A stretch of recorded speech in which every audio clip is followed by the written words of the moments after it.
मैंने राजनीति शुरू की उस समय कर्नल साहब हमारे आदरणीय कांग्रेस पार्टी में हुआ करते थे, मुझे इनके साथ काम करने का मौका मिला। और मैं ये बात इसलिए कह रहा हूं क्योंकि ये जो कानून बना वो 2018 में भाजपा के समय में बना, और कर्नल साहब को पता होता तो कागज जरूर फाड़ के हमारे बीच में आते, मुझे इस बात का पूरा भरोसा है।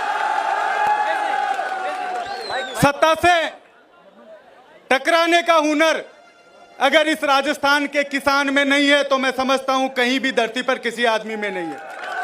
वो किसान जिन्होंने देश के प्रधानमंत्री का गुरूर झुकाकर और किसान आंदोलन वापस करवाए, और आज हम सब लोग यहां खड़े हैं। मुझे इस ओबीसी आरक्षण और ओबीसी विसंगतियों का इतनी डिटेल में नहीं पता था, लेकिन जब सबसे पहला आंदोलन बाड़मेर में हुआ और हरीश जी और कर्नल साहब एक मंच पर थे, हरीश जी और कर्नल साहब एक मंच पर थे, तो मुझे समझ आ गया मामला बड़ा है और हम सबको इनके साथ रहना चाहिए।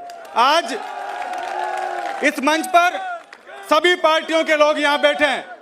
मैं आपको सिर्फ यही भरोसा दिलाना चाहता हूं कि जो जायज मांग हम सब लोगों की है, अब वो नहीं रहेगा कि सत्ता में बैठे लोग ये सोचें कि किसान के बेटे सिर्फ हल चलाएंगे और खेतों में रहेंगे।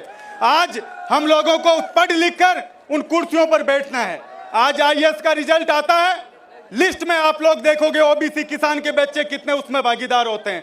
आरएस में, आरजेएस में समय बदल चुका है। और अगर मैं इस मंच से इतनी बात कहना चाहूंगा, राजनीतिक बात आप लोगों के बीच में हम नहीं करना चाहते और नहीं आप लोग उस बात को सुनना चाहते हो। आज जब भी कोई युवा हम लोगों को घूमते हुए मिलता है जयपुर में, पहले किसान के पास दो काम होते थे अपने जीवन में, उन दो कामों को करते करते वो मर जाता था। या तो अपना घर बना पाता था और या अपने बच्चों की शादियां कर पाता था। लेकिन आज वो चाहे कर्जा लेना पड़े, चाहे जमीन गिरवी रखनी पड़े, अपने बच्चों को जयपुर भेजता है, दिल्ली भेजता है कि वहां जाकर ये बच्चा एक कमरे में रहेगा, कोचिंग की फीस भी भरेगा। और जब रिजल्ट आता है तो हम देखते हैं कि जो बच्चा टॉपर कर रहा है, सेकंड रह रहा है, वो भी उस लिस्ट में नहीं है। मैं आप सबसे इतना ही कहना चाहूंगा कि इस लड़ाई में पार्टी और पद छोड़ के आप सब लोगों के बीच हम लोग खड़े हैं। कुर्सी से कोई ज्यादा ताल्लुक, ज्यादा लालच नहीं है। अगर सत्ता और कुर्सी छोड़कर आप लोगों के बीच सड़क पर आना पड़ा तो इस मन से भरोसा दिलाकर जाता हूं कि पहला मैं आदमी हूंगा जो आप लोगों के बीच में आऊंगा।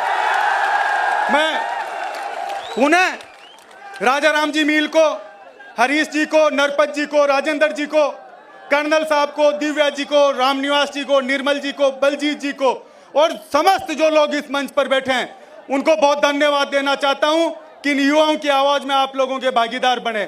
और आज इस मंच से भाषण देकर यह काम खत्म नहीं होगा।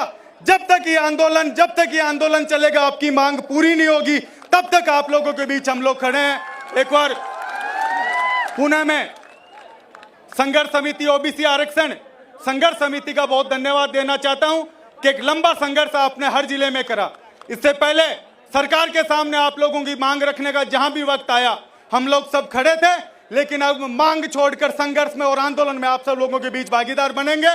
जय हिंद, जय भारत, जय किसान, जय जवान। धन्यवाद मुकेश जी।